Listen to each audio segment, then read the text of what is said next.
Bien. Donc c'est un texte d'abord. Le Nefesh HaChaim, il faut savoir que c'est un texte qui a été écrit, on a juste une introduction de base. C'est un texte qui a été écrit par Rav Chaim de Volojine, qui est le disciple, le fidèle disciple, le génie disciple du Gaon de Vilna, et que, bien entendu, ce texte qui transcende largement le contexte historique, c'est un texte qui est très très fort d'un point de vue des Yesodot de la Torah, mais simplement, il faut aussi savoir qu'il a été écrit à un moment où il y avait la polémique entre les Misnaged et les Chassidim, et que c'est une réponse au Chassidim, au chassidisme, pour dire plus clairement. C'est-à-dire qu'une façon de montrer, il y a des enjeux de marloquette entre les Chassidim de Gaon de Vilna qui sont explicités dans ce livre.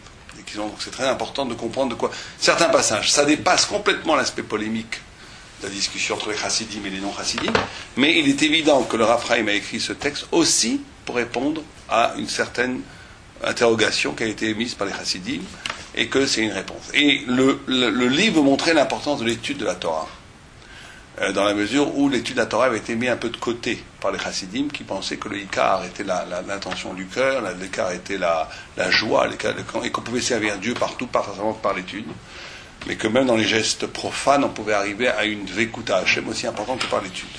Et ceci est réfuté par le Rav Chaim de Volojine, qui pense que l'étude étant l'acte le plus extraordinairement fort pour s'approcher de Dieu, et que rien ne peut lui être comparé. C'est ça le projet du livre. Le projet du livre, c'est de montrer que rien ne peut remplacer l'étude de la Torah, et c'est évidemment une réponse au mouvement chassidique, qui lui voulait remplacer l'étude de la Torah par d'autres choses. D'ailleurs, il y avait des raisons objectives, et on ne va pas parler maintenant du débat chassidique ou non chassidique, mais il y avait des raisons objectives. Il y a eu une sorte de dessèchement de l'étude, et surtout une coupure entre l'élite des gens qui étudient les yeshivot et le peuple. Et le chassidisme a voulu ressouder tout ça. Donc c'est pour ça que c'est pas évident tout ça, mais on verra si on continue le livre et quand on arrivera dans certains paragraphes qui sont de façon toujours implicite, c'est jamais explicite, il n'attaque jamais directement, il n'y a jamais de soucis polémiques, mais si on continue à faire tout le livre, il y a des paragraphes où on ne peut pas comprendre le paragraphe si on ne comprend pas qui donne une réponse au chassidisme. Donc on va commencer le premier Perek Aleph. Ktiv vayivra Elokim et Adam betzalmo, betzelem Elokim bara. Auto. Vechen ktiv ki betzelem Elokim asa et Adam. Donc ici, il va commenter le premier pasuk, où on dit que Dieu a créé l'homme à l'image de Dieu. Le fameux Tselem Elokim, qu'il a créé l'homme à l'image de Dieu. Et alors il commence tout de suite en disant, on va d'abord lire, après on va expliquer. Ine omek pnimiut, ine Tselem, la profondeur du sujet de l'image divine, que l'homme a été créé à l'image de Dieu. Ou mitvarim aomdim beromo shaloidam. C'est des choses très très hautes, et il ne veut pas en parler maintenant, il ne veut pas les aborder maintenant, ces choses très hautes. Veu kolel rov sitre pnimiut hazohar, et ça inclut la plupart des secrets du Zohar. En d'autres termes, la ressemblance de l'homme et de Dieu serait le terrain le plus profond de la Kabbalah. On va un peu approcher ça. On lit d'abord. Omnam, kan nedaber bemilat tselem bederech apashtanim. On va expliquer le tselem Elokim selon la voie la plus simple, et pas selon la voie kabbalistique. Ce qui n'est pas tout à fait vrai, dans la mesure où on va voir qu'il utilise énormément, qu'il convoque énormément les concepts kabbalistiques pour expliquer tout ce que le Rav Chaim va expliquer. Ala pasuk naase adam betzalmenu kedmutenu. Et donc il commence tout de suite en disant Ve'u kimilat selem betmut kan eno kemashmau. Il nous dit tout de suite que la ressemblance entre nous et Dieu, bien entendu, il ne faut pas la prendre au premier degré. C'est pas qu'on ressemble à Dieu au premier degré, chas v'shalom. Kiktiv mefourage, parce que déjà il est écrit d'emblée, ou madmut ta'arichulot, que personne ne peut s'approcher de Dieu, que personne ne peut donner une image de Dieu, bien entendu. Que Dieu, il est de l'ordre de l'au-delà, de l'absolu au-delà. Et donc, quel est la Pirusho, Dimion Mash Be'ezedaba. Donc, une sorte de Dimion Be'ezedaba. Il y a une sorte de Dimion de ressemblance Be'ezedaba. On va expliquer en 2 minutes. Kmo dimiti le ka'at mabina. Il donne un exemple, comme il dit, quand le Navi dit je ressemble au pélican du désert. Alors il explique de façon très simple, Raphaël. Kilona suluk nafaim vecharutim. C'est quand il a dit je ressemble au pélican du désert, le prophète ne veut pas dire qu'il a des ailes et un bec, bien entendu. Non. Il veut donner une image qui ressemble, qu'il est solitaire. Velo nishtane tsurato, le tsurat haket, il n'est pas devenu comme un pélican. Rak shenidme az bemikre peulato, sheunad vedat, qu'il est solitaire, qu'il est exilé. Comme le pélican du désert. Sheut sipor boded, qui est une sorte de, je ne sais pas de quel pélican il parle, qui est un oiseau qui est solitaire. Et qui s'exile de makom en makom. De la même façon, donc on voit ici déjà, dans ces quelques lignes qui ont l'air insignifiantes, et c'est là la profondeur du livre, c'est que déjà ici, tout un des immenses problèmes du Nefesh Hachaim, il est là. C'est que d'un côté, on a une identité entre nous et Dieu, et d'un autre côté, il n'y a aucun rapport. On nous dit d'emblée, tout le problème de l'homme, c'est qu'en même temps, il est ressemblant à Dieu, et on va voir dans la suite du texte à quel niveau il est ressemblant à Dieu, donc à un Tselem Elohim. Et d'un autre côté, on nous dit, Dieu n'a pas de dmout, donc il n'y a aucun rapport avec lui. Et donc, d'emblée, le Nefesh Hachaim pose le mystère de l'homme, et ça serait peut-être ça l'homme, et quand on parle de l'homme, on parle ici de l'image réelle de l'homme, ça vient du peuple juif, de Israël. Mais l'homme, ça serait cette stira, cette contradiction. C'est que d'un côté, il est une créature, et comme il est une créature, il n'a aucun rapport avec l'infini. Et d'un autre côté, il a un point de rapport avec Dieu. Et tout le problème, vous savez, un des grands problèmes, c'est pour ça qu'il le dit depuis le début de la Kabbalah, c'est comment il peut y avoir un point de rencontre entre le fini et l'infini. Dieu étant l'infini absolu, l'au-delà absolu, la totalité absolue, l'homme étant un être créé, comment Bichlal, il peut y avoir un rapport entre le fini et l'infini? C'est inconcevable. Comment il peut y avoir Bichlal une révélation? Comment il peut y avoir Bichlal une fila? Comment quelqu'un qui est fini peut avoir une relation avec avec Dieu qui est de l'ordre de l'absolu infini? Et d'emblée nous dit le Raphaim que l'homme c'est ça, c'est cette contradiction-là. Il est en même temps Dmout, il est en même temps créé à l'image de Dieu, donc il y a quelque chose qui est shayar de la divinité, et en même temps impossible d'avoir une relation avec lui, puisqu'il est au-delà de tout. Et que c'est dans ces deux termes-là, qui ont l'air contradictoires, qu'il faut comprendre l'énigme et le secret de l'humain. L'humain serait en même temps celui qui est une créature, et en même temps n'est pas tout à fait une créature, il est créé à l'image de Dieu. Et le fait qu'il est créé à l'image de Dieu fait que il a une possibilité de rapport avec cet infini. Vous savez que ça, c'est très important, c'est le fondement de tout. C'est comme ça qu'on explique une des questions fondamentales, qui est une des questions extraordinaires qu'on doit se poser tout le temps, c'est à propos d'une halakha. Il y a une halakha très simple, que d'un côté, on ne doit absolument pas connaître Dieu. C'est absolument interdit de connaître Dieu. C'est-à-dire qu'on n'a pas le droit de se représenter Dieu. Toute représentation de Dieu est de la vodazara, de l'idolâtrie. Donc, on n'a pas le droit de se représenter Dieu. D'un autre côté, une halakha, c'est pas de la mystique, c'est pas pour les chassidim, que si on vous demande de vous agenouiller devant une idole, vous, vos enfants, votre femme, vous devez être prêt à mourir, vous, vos parents, votre mari, vos enfants. Comment est-ce qu'on peut, al pi halakha, demander à quelqu'un d'aimer quelqu'un jusqu'à la mort, d'aimer quelqu'un jusqu'à sa propre mort et la mort de ses proches, et d'un autre côté que c'est interdit de le connaître? Comment ça va ensemble? Comment les deux choses peuvent aller ensemble? Ça, c'est le reflet halachique de la problématique que pose dès le début le Raphaïm. C'est-à-dire qu'il y a quelque chose dans l'homme, il y a quelque chose au fond de chacun de nous-mêmes qui n'est pas de l'ordre de l'évidence de nous-mêmes. On va dire ça comme ça. Qui n'est pas de l'ordre de l'évidence de nous-mêmes. Ça veut dire que la structure profonde de l'homme, elle n'est pas autour de lui-même. Le vrai secret de l'homme, c'est pour ça qu'un homme, plus il donne, plus il se dessaisit, moins il s'intéresse à lui-même, plus il s'intéresse aux autres, plus il donne aux autres, plus il étudie l'ishma, plus il se dessaisit de sa propre centralité, plus il devient lui-même. C'est le même paradoxe. Parce que la structure profonde de l'être, c'est sa neshama. La structure profonde de l'homme, c'est sa neshama. Et la neshama de l'homme, c'est le souffle de Dieu. Comme on dit Ruach Memalela.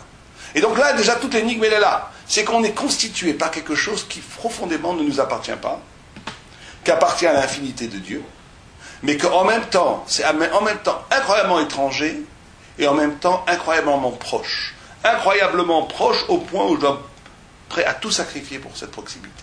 Il y a en même temps, le rapport à Dieu, c'est en même temps une intimité phénoménale et une différence phénoménale. Et c'est les deux en même temps. Et il faut accepter cette contradiction. Et l'histoire d'un homme, ça serait de vivre cette contradiction toute sa vie. Et que plus quelqu'un est grand, plus en vérité la contradiction se grandit, parce qu'il sent, plus quelqu'un est grand, c'est pas comme on pourrait croire, que plus quelqu'un est grand, plus il fait la conciliation de cette contradiction. Mais plus quelqu'un est grand dans la Torah, plus cette contradiction grandit, plus le fossé devient abyssal. Parce que d'un côté, plus il est grand, plus il est proche de Dieu. Et plus il est grand, et plus il est proche de Dieu, plus il comprend l'infinité de Dieu. Et donc plus il s'en éloigne. Et donc c'est ces deux mouvements qui ont tout le paradoxe. Proximité, éloignement. Et que ce mouvement de proximité et d'éloignement, c'est la structure même du rapport à Dieu. En d'autres termes, pour dire les choses plus simplement, quelqu'un qui serait un yéké total, qui dirait, moi, comme vous savez, il y a des yékés qui ont poussé la yékitude tellement loin que ça fait de la picorsoute, comme, je ne vais pas dire le nommer, mais on le nommera quand même, Leibovitch. Lui, il a poussé le raisonnement trop loin.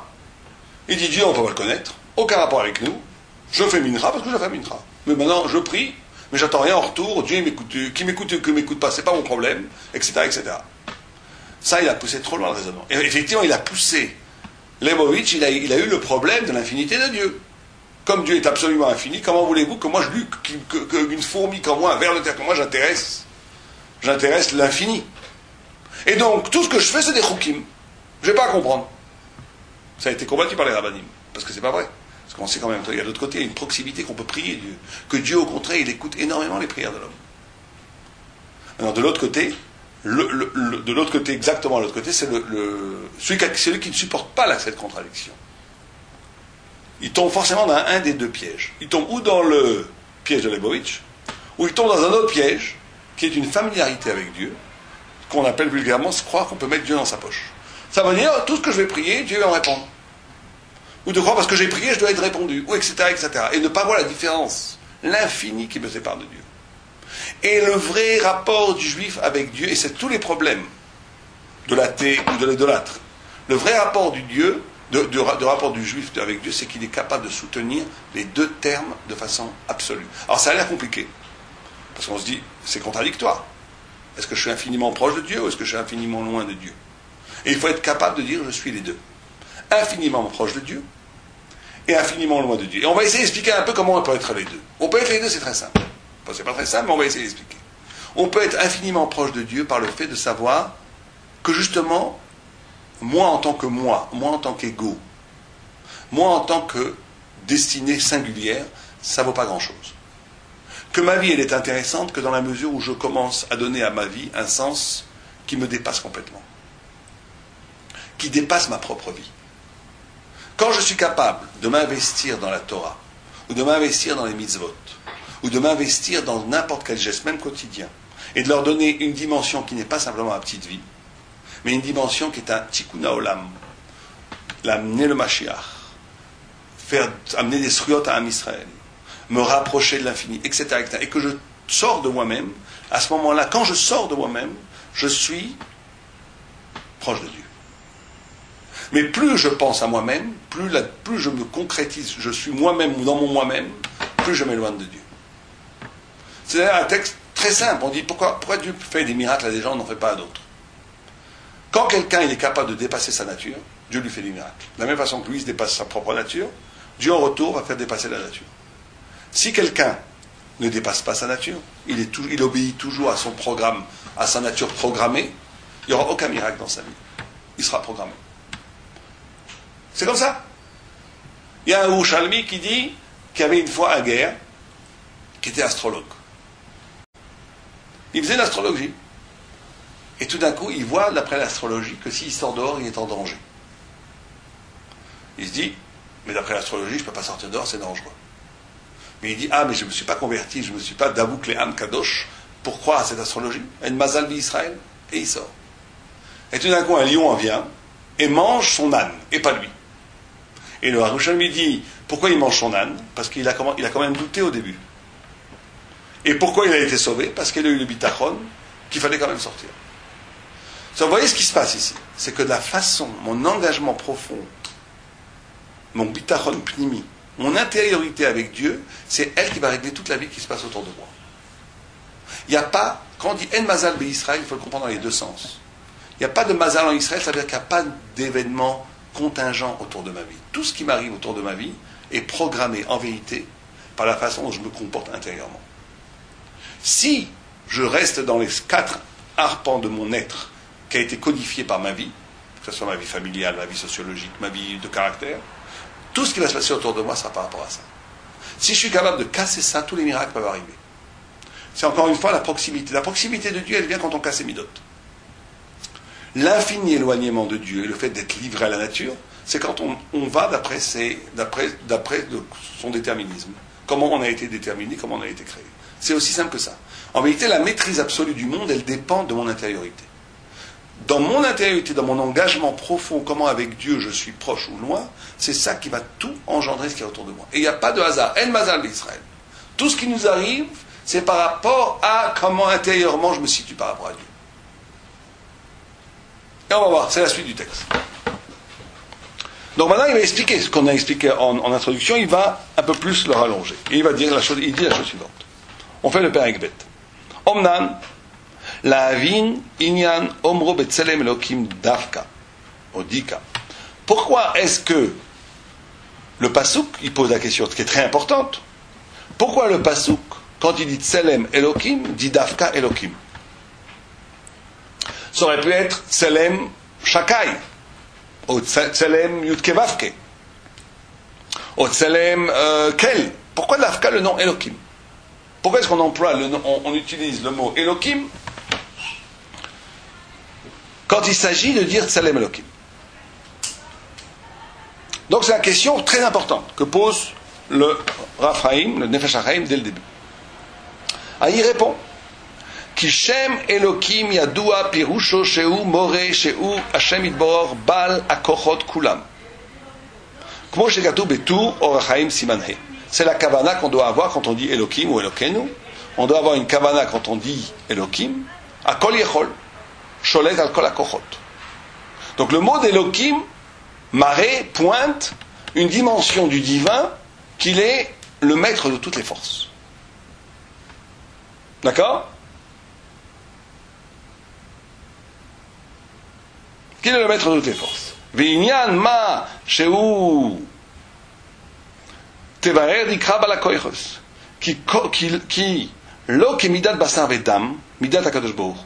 כי האדם כשבונה בניין מעץ, אין הבונה בורא וממצא אז מכוחו העץ, רק שלוקח עצים שכבר נבראו מסדרם בבניין, ואחר שכבר סדרם לפי רצונו, אם שכוחו הוסר נסתלק מהם, הכל זה הבניין קיים, אבל הוא השם יתברך, כמו בעת בריאת העולמות, כולם ברם, ומרציהם הוא יתברך, יש ואין בכוחו.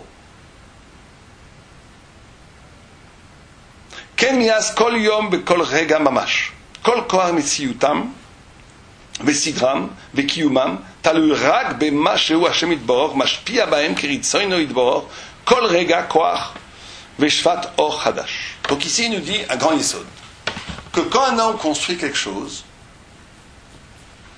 un homme est toujours au bout de la chaîne. Quand il construit quelque chose, il construit des choses avec des choses qui sont déjà existantes. À première vue. Quand je construis une maison avec des pierres, du bois qui existent déjà.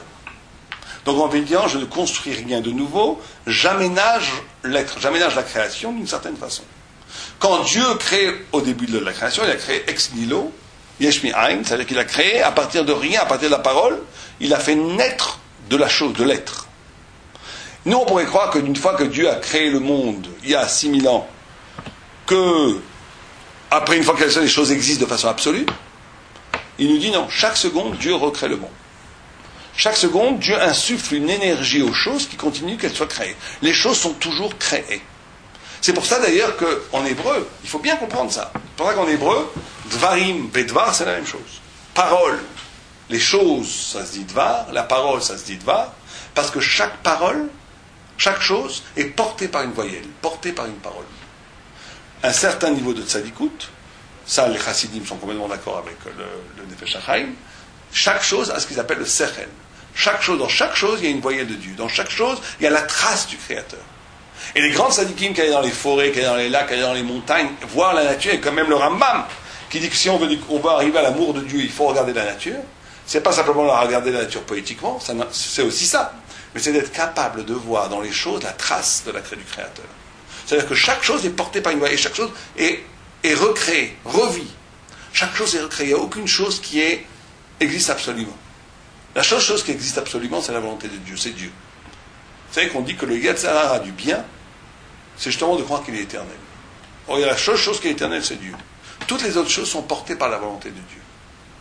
Et donc là, il nous dit déjà d'emblée qu'une façon de voir le monde, et ça c'est très important, ne pas croire que, et ça vous savez que c'est le grand problème, c'est que la plupart des gens se voient comme existant absolument.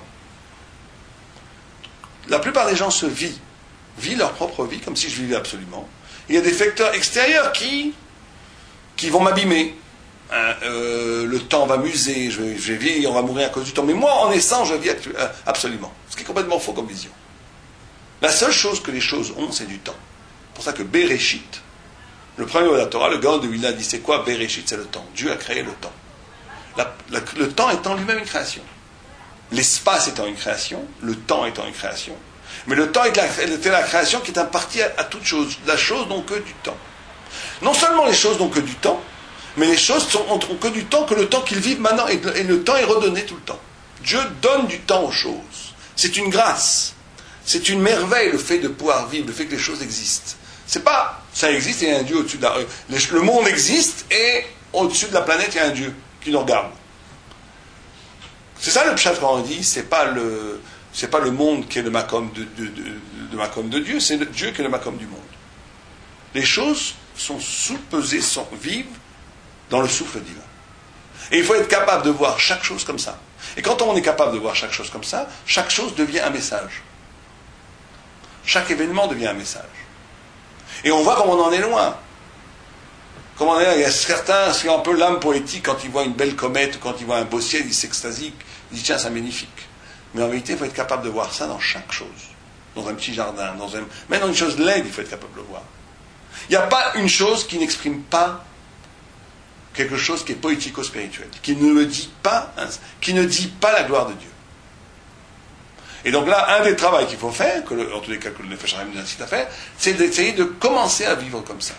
D'essayer de voir les choses sur l'œil, non pas des choses qui sont simplement des choses créées, des choses qui sont inertes, mais des choses vivantes portées par la parole de Dieu. Mais il dit que la différence entre la création humaine et la création de Dieu, c'est ça. C'est que la création de Dieu, elle insuffle à chaque instant la vie, alors qu'un humain, il crée, et après, la chose qu'il crée est séparée de lui. On va voir si c'est définitif, ça. Il continue.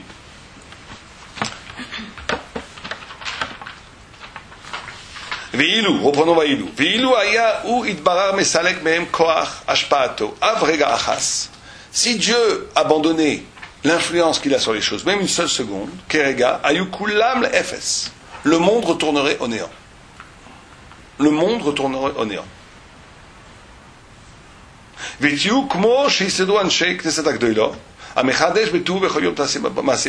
qui est écrit. Et nous tamid mamash. Kol ed verega. Chaque seconde, il recrée le monde. Et il dit, Veraïtem, et la raya qu'ils ont, la preuve qu'ils ont, mais Fouresh, elle est claire dans la Torah. Ka'amur le ose orim gdolim. Il n'y a pas écrit, Shelo ama asa, et la ose. À ose orim gdolim, qui fait les grands luminaires, qui fait le soleil et la lune, il n'y a pas écrit au passé. Asa, mais il y a écrit au présent.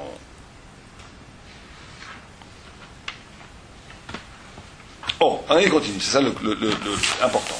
Père Gimel. Ken, on ne va pas faire les Hagaot, hein? Les Hagaot, on va les faire. Ken bedimion ze, kebiechol bara ou idbarer et Adam. Veishlitu al rive rivon, kochot, veolamot en mispa. Dieu a donné à l'homme la maîtrise de mondes supérieurs infinis. Pratiquement sans limite. L'homme a une influence sur des mondes supérieurs Et non. Umasram beyado sheu amedaber ve'amanig otam. Alpi kol prat atnuot ma'asa v'diburo marshavotav. Là, on rentre dans le cœur du Nefesh HaChaim. Il dit, l'homme, le tselem elokim de l'homme, c'est que l'homme a le pouvoir de maîtrise sur l'univers. Pas que simplement sur l'univers physique, aussi sur l'univers mystique, l'univers spirituel. Et que, justement, c'est ça la notion de parole. Vous savez que la parole d'avar, ça veut dire malchut, ça veut dire maîtrise. La parole, c'est la maîtrise. Dans chaque parole, pour ça qu'il y a écrit la guide la chonne cachée. Dans chaque parole, en tous les cas, chaque vraie parole, il y a une violence. Une parole est violente parce qu'elle maîtrise, parce qu'elle domine. La parole, quand elle dit quelque chose de vrai, elle maîtrise celui qui l'écoute. Il y a dans la parole la notion de maîtrise. D'ailleurs, c'est une parenthèse, elle est très importante. Il faut se demander la question, comment ça se fait? Vous connaissez ce midrash, où toutes les bêtes sont réunies avec le serpent, avec le nachash. Ils lui disent, nous, le harrier, il mange, il a du plaisir à manger, il tue, mais au moins il a du plaisir. Mais toi le nachash qui fait la shonara, ou qui mord, en tous les cas qui mord, tu mords juste pour tuer. Quel plaisir tu as? Et que répond le nachash? Le midrash lui dit, il dit, ve'en itaron les bal alashon. En itaron les bal alashon. Il dit, est-ce qu'il n'y a pas de plus pour celui qui fait la shonara? Alors les gens lisent mal le texte. Les gens lisent le texte, ça veut dire qu'il y a en itaron les bal alashon. C'est-à-dire que ça ne sert à rien de faire la shonara. C'est complètement ridicule, parce que ce n'est pas une réponse. Le pshat de la Gemara là-bas, c'est le pshat du midrash. C'est exactement le contraire. C'est que le serpent arrive à leur dire, mais vous n'avez rien compris. Le sommet du plaisir du mal, c'est quand tu fais le mal pour le mal. Que vous faites le mal pour manger, c'est un amour. Et quand tu fais le mal pour le mal, il n'y a pas plus grand plaisir que ça. Et il dit, c'est ça la shonara. C'est faire du mal pour le mal. Bon, le texte dit ça. Qu'est-ce qu'il vient de dire? Pourquoi? Il faut demander. Ça, c'est le pshat du texte. Le serpent a vaincu les animaux en leur disant, vous êtes des idiots, vous faites le mal pour avoir du profit, moi j'ai fait du mal pour faire le mal, et que le mal pour faire le mal, c'est le plus grand des plaisirs. Mais il faut se demander pourquoi. Et pourquoi le nachash convoque ceux qui font du lashon hara, et encore même d'un point de vue plus prosaïque. Comment ça se fait qu'il y a des gens, et je ne veux pas dire de lashon hara sur le monde entier, mais on peut considérer que 80%, 90%, ou 70%, en tous les cas, je pense une majorité de gens, quand ils s'assoient, en tous les cas chez les non-religieux, ou chez les religieux qui ne sont pas, mais en tout cas, enfin, j'en sais rien. Mais en tous les cas, je pense que la majorité des gens, quand ils se rencontrent au café, où ils sont ensemble et qu'ils parlent, ils parlent de quoi? Ils parlent des autres, et ils ne parlent pas forcément en bien, la plupart du temps en mal. Et il faut se demander la question très simplement, comment ça se fait que les gens font ça? Quel intérêt il y a que des millions de personnes passent des heures, des fois par jour, des heures de leur vie, à parler, à se réunir pour parler de quelqu'un et lui casser la tête? Quel intérêt? La question que les animaux posent au nachash. Et lui, il répond, il n'y a pas plus grand plaisir. Mais pourquoi? Pourquoi est-ce que nous, on apprend plaisir à dire la shonara? À quoi ça sert? Voler, je comprends. Manger pas cachère, si c'est bon, on peut comprendre. Mais quel intérêt du faire la shonara? En vérité, c'est ce qu'on dit maintenant. C'est parce qu'en vérité, les filles à aimer, d'après la vérité, c'est comme ça. C'est que la parole, elle est d'essence divine. La parole, c'est la maîtrise. La parole, c'est la maîtrise absolue. La parole, elle révèle quelque chose d'infiniment grand et d'infiniment divin dans l'homme. Et le plus grand plaisir du lashon hara, c'est ça. C'est que des hommes se réunissent et commencent à ladoun, lishpot, à juger, à définir quelqu'un d'autre. Et ils utilisent négativement, on utilise négativement quand on finit du lashon hara, la puissance divine de pouvoir juger, de pouvoir définir, de pouvoir réduire, de pouvoir attraper quelqu'un par la parole. C'est ça le plaisir. C'est ça que répond le nachash. Il dit, il n'y a pas plus grand plaisir que d'éprouver son infinité, que d'éprouver sa puissance. Or, la parole du lashon hara, c'est ça la jouissance profonde du lashon hara. Quand quelqu'un, il parle du lashon hara, en vérité, il oublie Dieu, il se met à la place de Dieu. C'est ça son grand truc. Parce que c'est ça tout le problème. Encore une fois, on a parlé au début de la limite et de l'illimité. C'est qu'un des plus grands problèmes du avodah zara, parce qu'en vérité, la avodah zara, l'idolâtrie, en fin de compte, au bout de toute l'avodah zara, la personne fait l'avodah zara de soi-même. Quand vous regardez bien toutes les avodah zara, quand vous étudiez un tout petit peu le bouddhisme, ou même d'autres, même le christianisme, toutes les religions ne sont pas thoraïques, vous remarquerez bien qu'à la fin, il s'agit simplement de servir soi-même. Le Dieu, c'est une projection humaine, c'est un anthropomorphisme. C'est toi que tu... Et d'où ça vient, ça? C'est parce que justement, ce Tselem Elohim qui est dans l'homme, cet infini pouvoir qui est dans l'homme, c'est un pouvoir qui est donné à l'homme, il faut s'en méfier. Parce qu'en même temps, c'est un pouvoir extraordinaire qui est donné à l'homme, mais ça doit être qu'un moyen de servir Dieu. Quand il devient une fin, il devient de la l'Avodazara ou du Lachon Hara. C'est les deux façons, le Lachon Hara et la l'Avodazara, c'est les deux façons de servir négativement cette toute puissance du discours qui a été donnée à l'homme.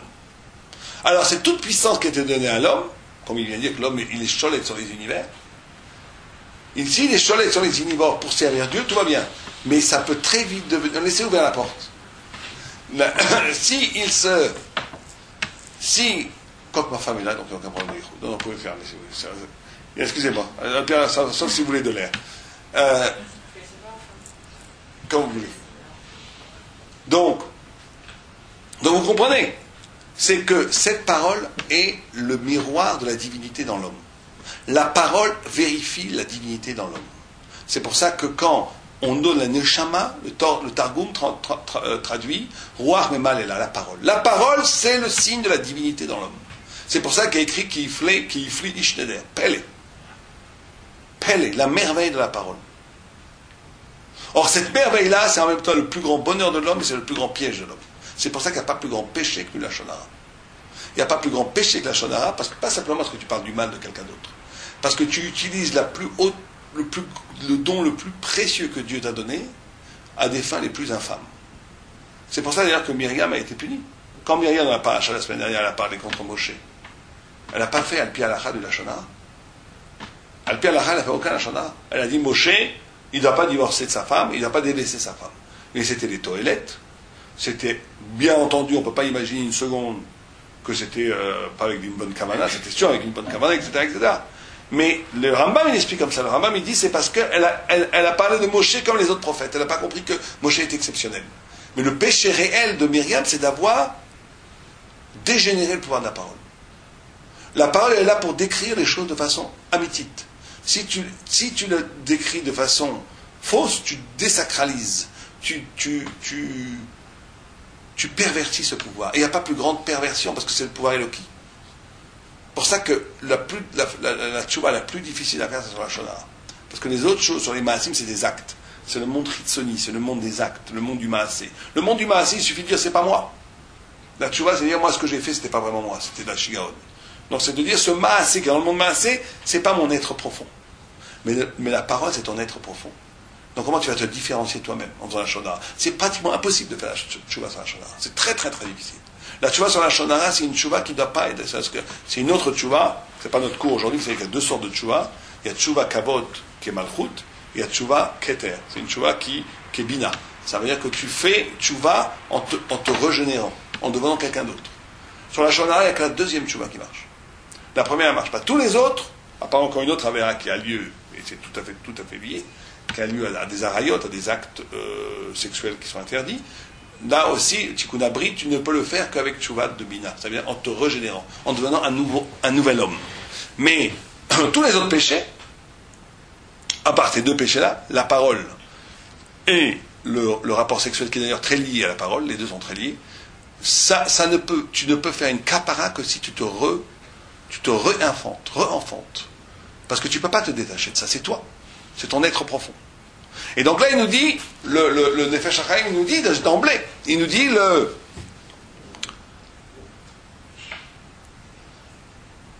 Dieu a donné à l'homme cette maîtrise par la parole. Et chaque parole qu'il va dire, chaque acte qu'il va faire, chaque pensée qu'il va avoir une influence énorme dans le monde entier. Dans le monde et dans tous les niveaux on va voir plus tard, dans tous les niveaux de la création même spirituelle. C'est-à-dire qu'ici on rentre. C'est ce qu'il dit après. Regardez ce qu'il dit. Il dit juste après. Veze ve'ivra Elokim et ha'adam betzalmo betzalem Elokim. Ki betzalem Elokim asa. Shekmo shehu yitbarach shmo hu Elokim bal hakochot הנמצאים בכל העולמות. כולם. ומסדר ומנהיגם כל רגע כרצונו. כן השליט רצונו יתברר את האדם, שיהו הפותח והסוגר כל כמה אלפי רבעות כוחות העליונות. L'homme, de la même façon que c'est pour ça qu'on a utilisé Tselem Elohim, et pas Tselem Yudke Vavke, et pas Tselem Shakai. Parce que de la même façon que Elohim, c'est le nom de Dieu qui renvoie à sa toute-puissance et à sa maîtrise absolue de tous les mondes, ben Dieu a donné à l'homme la même puissance. Et un acte, une mitzvah de Dieu, une mitzvah d'un homme va nourrir des mondes, des palais supérieurs, des mondes supérieurs d'une lumière extraordinaire, et une avéra va détruire les mondes supérieurs. L'homme, en faisant une avéra ou en faisant une mitzvah, va ou fermer ou ouvrir les lumières. Va ouvrir des lumières énormes. Et c'est ce qu'il dit plus tard, il dit que l'homme ne se dit pas. Il dit juste, regardez le période d'ailleurs, on va revenir. Zot Torah d'Adam, Kol ish Israël al yomar belibo chas v'shalom, ki ma'ani u ma kochi lipol b'maaseh hashfelim shum inyan ba'olam. Omnam yavin v'yadua v'yigva b'machshavotav libo.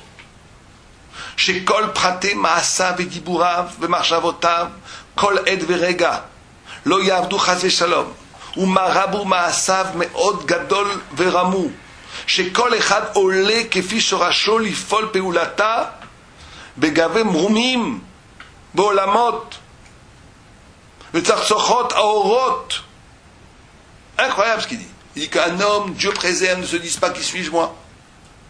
Un pauvre garçon, une pauvre fille, que mes actes n'ont aucune importance. C'est le plus grand yatzera, c'est ça. Le plus grand yatzera, c'est pas l'orgueil. Le plus grand yatzera, c'est de se croire petit. C'est de se croire qu'on n'a aucune importance. C'est ça le plus grand. En vérité, le plus grand orgueil, c'est ça. C'est de se limiter à son petit soi-même. Ce que dit ici le Nefesh HaChaim, c'est que Dieu préserve qu'un homme se dise cela en Israël. Chaque acte que je fais a une importance énorme. Une mitzvah, elle rédime le monde. Une avéra, elle détruit le monde. Et donc là, on est dans une économie complètement nouvelle en vérité. C'est-à-dire qu'il ne s'agit plus de se dire, le problème de ma on n'est pas chez les cathos. Le problème, c'est l'horreur les cathos. Vous savez, mon salut, le salut. Le gars, il pense qu'à lui. Comment je vais sauver ma peau, la mova. Ça n'a aucun intérêt. Il ne s'agit pas, ce qu'on nous dit ici, c'est que il ne s'agit même pas de nous. Être tzaddik et ne pas être rachat, c'est une responsabilité absolue. C'est même pas soit tzaddik pour avoir olam haba et ne sois pas rachat pour ne pas avoir gehinom. C'est soit tzaddik, parce que quand tu n'es pas tzaddik, tu détruis le monde. Et soit tzaddik, parce que quand tu es tzaddik, tu construis le monde. Et le monde entier dépend de toi. Donc ici, on a des concepts très lourds. On a un concept de responsabilité énorme. C'est-à-dire que je ne peux plus me penser simplement que par rapport à mon moi-même, mais je dois me penser par rapport à l'économie générale de toute la création. Et je suis comme l'associé de Dieu pour la création entière. Et que si et Dieu a donné l'entière liberté, il a donné ce Tselem Elohim de détruire le monde ou de construire le monde. Et on voit aussi une deuxième idée qui est fondamentale, c'est qu'il n'y a plus de différence entre l'éternité et le temps qui passe. Parce que tout ce que je fais est éternel. Et c'est vrai que c'est un texte qui fait peur. Quand on lit les Nefesh HaChaim, on se dit, bon là, il n'y a pas une situation où des fois j'ai envie d'être tranquille, boire un petit café, oublier que le monde il dépend de moi. Mais on nous dit, non, ça ne marche pas comme ça. C'est-à-dire il faut ici comprendre il faut comprendre une idée très très importante et très forte. C'est qu'on nous dit, vous savez que le Olam Haba, c'est pas comme les gens y croient, un Olam, il va dire ça plus tard, où on va aller. Le Olam Haba, c'est le Olam que je construis maintenant. C'est moi qui construis l'éternité, et c'est moi qui construis mon propre enfer, mon propre paradis. Ça veut dire que, comme on a dit, qu'il n'y a pas de différence entre l'instant et l'éternité, parce que l'homme est avant tout un créateur. C'est-à-dire que l'homme crée son éternité. C'est-à-dire qu'on pourrait voir tous les actes qu'on a fait, et tous les actes qu'on n'a pas fait, et tous les avérotes qu'on a fait, et tous les mitzvot qu'on a fait, c'est une immense œuvre. Et cette œuvre est tissée dans l'univers, aussi bien physique que spirituel, et c'est cette œuvre que je suis en train de créer dans l'univers qui va être le lieu de ma propre éternité. Et donc il n'y a plus de différence entre le moment et l'éternité. Parce que tout ce que je fais ne passe pas comme on pourrait croire. J'ai fait un acte et après je passe à autre chose. Là que tu as fait, il va résonner éternellement et ça sera le lieu de ton éternité après ta mort. Donc vous vous rendez compte de la responsabilité que ça implique. Presque la pesanteur de la responsabilité que ça implique. Ça veut dire qu'ici, il n'y a plus d'insouciance. Ou s'il doit y avoir insouciance, il doit y avoir insouciance comme le Gaon de Vilna. Vous savez que le Gaon de Vilna, à 9 ans, il étudiait, il connaissait déjà tout le chasse, il est parti à un moment jouer avec un âne ou un cheval d'or. Il a joué comme un enfant, comme un cheval d'or. Et je ne sais plus qui lui a dit, ou son père, ou son précepteur, ou son reb, il lui a dit, mais c'est pas toi ça, le Gaon de Vilna il étudie, il ne peut pas jouer avec... Il a dit, oui, mais si je ne fais pas ça aujourd'hui, ça ne va pas être bon pour mon développement, parce que je suis un enfant, et il faut que je laisse l'enfant qui est en moi aussi s'épanouir. Sinon, je vais le payer plus tard. Il avait 9 ans. Il n'avait pas lu Freud. Et c'est ce qu'a dit le gars à 9 ans. Donc ça, oui. Si j'ai besoin de boire un café, même de boire une bière sur une terrasse de café, ou bien de prendre des vacances à la mer, parce que sans ça, je sais... Oui, mais même l'insouciance, elle doit être intégrée dans l'économie générale de la Avodat Hashem. Et là, il n'y a pas de problème. Si on fait ça, ce qu'on a besoin de faire, besoin, pas au niveau du besoin du Yatzar, mais que ça fait partie de mon Avodat Hashem, dans l'économie générale, parce que je suis un être humain, et que tout va bien. Mais si à un moment donné, je lâche, et je fais juste les choses parce que je lâche, alors là, ça crée une fissure dans son éternité pour toujours.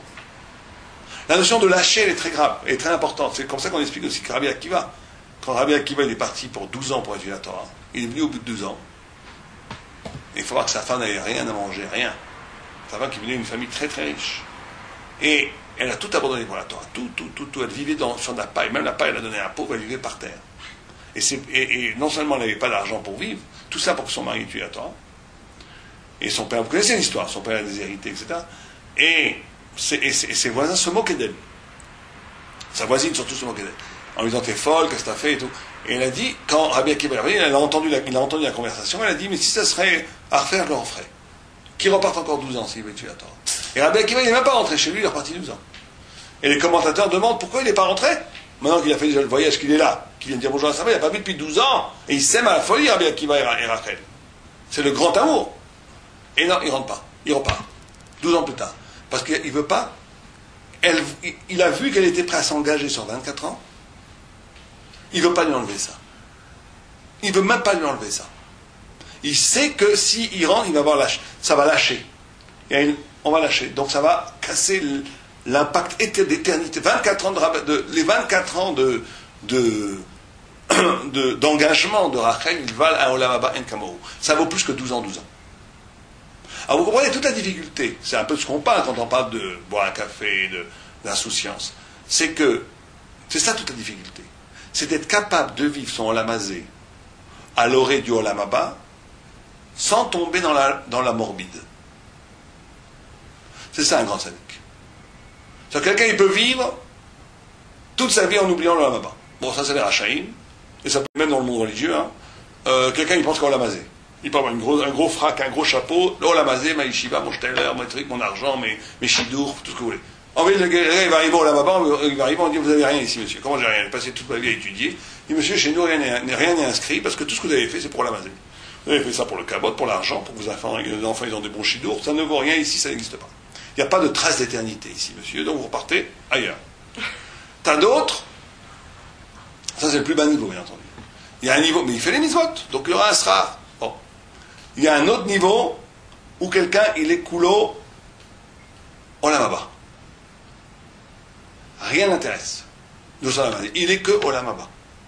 C'est-à-dire, qu'est-ce qui l'intéresse? C'est que l'éternité. Mais ça aussi, c'est pas bien. Parce que Dieu l'a mis dans Olam Hazé. Donc, si son Olam Haba n'est pas traduisible en vie de Olam Hazé, il a perdu aussi quelque part quelque chose de Olam Haba. Parce que le Olam Haba, c'est celui qui vient de Olam Hazé. C'est pour ça qu'il n'a pas écrit. En hébreu, on devrait dire Olam Haru, en bon hébreu. Pas Olam Haba. Haba de quoi? Olam Haba de Olam Hazé. Celui qui vient pour Olam Hazé. Donc, il faut être capable de vivre, et c'est ça qui est le plus difficile pour un tzaddik, de vivre son Olam Haba, de vivre le Olam Hazé à l'orée du Olam Haba, mais sans tomber dans l'oubli des dimensions du Olam Hazé. Quelqu'un qui n'est pas capable de rire, quelqu'un qui verrait que le Olam Haba, il ne peut pas rire. Parce que chaque acte est d'une immense gravité. Mais ça ne serait pas bon. D'un côté, il nous dit le Nefesh HaChaim que il y a eu un très grand rab. Hein. Moi, j'ai du mal à comprendre ce texte, mais le Rabbi Akiva Eger, qui était un immense Talmid Chacham, il devait marier sa fille ou son fils, je ne sais plus. Et au moment des Tnaïm, le beau-père, au moment de signer les Tnaïm, le beau-père, de l'autre côté, il fait une blague. Une blague, je ne sais pas du tout la blague. Une blague. Rabbi Akiva Eger, il voit ça, il dit Shalom Aleichem, c'est pas pour nous. Quelqu'un qui fait des blagues comme ça, je ne veux pas me le dire à lui, en famille. Quand tu vois ça, tu te dis, c'est un peu dur. Bon, seulement que la blague devait être un peu grasse, elle a montré des midotes qui n'étaient pas bonnes. Mais je pense que Rabbi Akiva Eger était capable de rire aussi. Était capable d'avoir de l'humour. Était capable de vivre dans l'Olam Hazé avec toutes les dimensions du Olam Hazé. Mais c'est ça qui est très très difficile à faire. C'est qu'en même temps ne pas que ce rire, que cet humour, que cette vécu du Olam Hazé ne soit pas un relâchement par rapport à l'exigence du Olam Haba. De toujours comprendre, de toujours avoir sous les yeux ce que dit Raphaïm. Que chaque geste que je fais est éternel. Il n'y a pas de geste qui passe. Je ne peux pas faire un petit lachonara au téléphone. Je fais, c'est fini maintenant. C'est passé, bon, je vais faire tchouva, on parle d'autre chose. Ce que tu as dit au téléphone, est écrit éternellement. Sauf une vraie tchouva qui, elle, efface les mafréas, tout ce qu'on a fait. Mais c'est très dur. Mais sans parler de la tchouva. N'importe quel petit geste que je fais est là éternellement. Il n'y a pas de différence entre le temps et l'éternité dans la Torah. Chaque geste est éternel. Chaque pensée est éternelle. Chaque parole est éternelle. On est dans l'éternité. Alors si on comprend vraiment ça, si on comprend vraiment ce qu'on dit maintenant, si on le comprenait vraiment, tout le monde tremblait ici. Comme je vois personne trembler, et moi non plus, c'est qu'on ne comprend pas vraiment ce qu'on dit. Mais en réalité, si on comprendrait vraiment ce que le Nefesh HaChaim nous dit, on ne dormirait pas cette nuit. On ne pourrait pas dormir cette nuit. Parce qu'on comprendrait l'infinie responsabilité qui nous est impartie. Mais on va essayer d'y arriver peu à peu, de comprendre, et pouvoir qu'en dormir, parce qu'il faut être capable de dire, de traduire cette conscience de l'infini dans le fini. C'est ce qu'on a dit au début. Tout le rapport entre le fini et l'infini, l'homme, c'est cette double dimension à tous les niveaux. Mon acte est en même temps un acte qui est éternel, mais en même temps, je ne veux pas que l'éternité de mon acte soit tellement énorme qu'il enlève cette dimension du vécu du Olam Hazé. Sinon, je ne m'aurais pas mis dans l'Olam Hazé, je m'aurais mis directement dans l'Olam Haba. Et c'est ça toute la difficulté. Il faudrait trouver une phrase, pas du tout, là je vous dis une phrase qui n'est pas bonne, c'est pas avoir de la désinvolture dans la gravité, c'est pas ça. D'avoir de la légèreté dans la gravité peut-être. Il faudrait dire ça. Avoir une certaine légèreté dans l'infinie gravité de la vie. Donc avoir les deux. Avoir les deux. Et donc là, il y a cette notion, bien entendu, d'infinie responsabilité, où il dit que tout le olam, ou behemet kaish hachacham yavin et zot lamito. Libo yachel bikirbo bechel. Oh, c'est ce qu'on a dit. C'est ce qu'on vient de dire. Quand un homme comprendra cela vraiment, quand le chacham, il comprendra yavin et zot lamito, libo yachel bikirbo bechel ra'ada, l'homme tremblera dans son cœur. Besamo al libo al ma'asav asher lo tovim chaz v'shalom.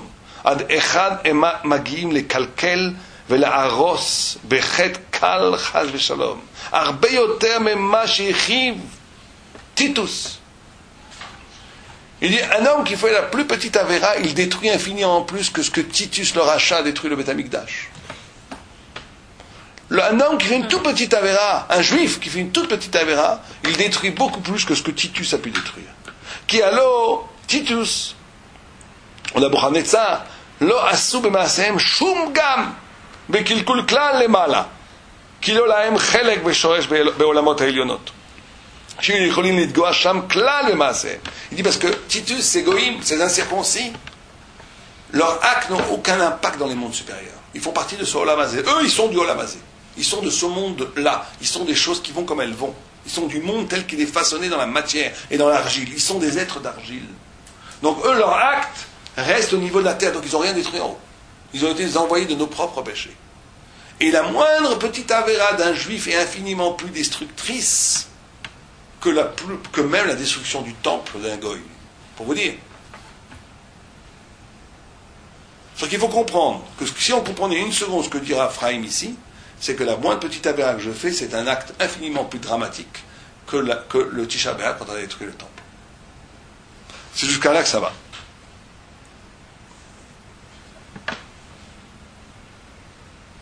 Bon, après il dit que, ok, ça je ne veux pas rentrer dans ça maintenant, parce qu'il dit que même, il y a une notion, une dimension où on abaisse la puissance de la révélation divine. C'est-à-dire que la Avera, bon alors ça on parlera ça aussi dans 2 semaines, il y a la Avera où la mitzvah, elle est capable de... Il y a comme, on va appeler ça comme une immense passivité de Dieu, ou réactivité de Dieu. Dieu se révèle, et Dieu se révèle par rapport à nous. Si nous on fait des mitzvot, Dieu se révèle. Un peu ce qu'on a dit au début. L'engagement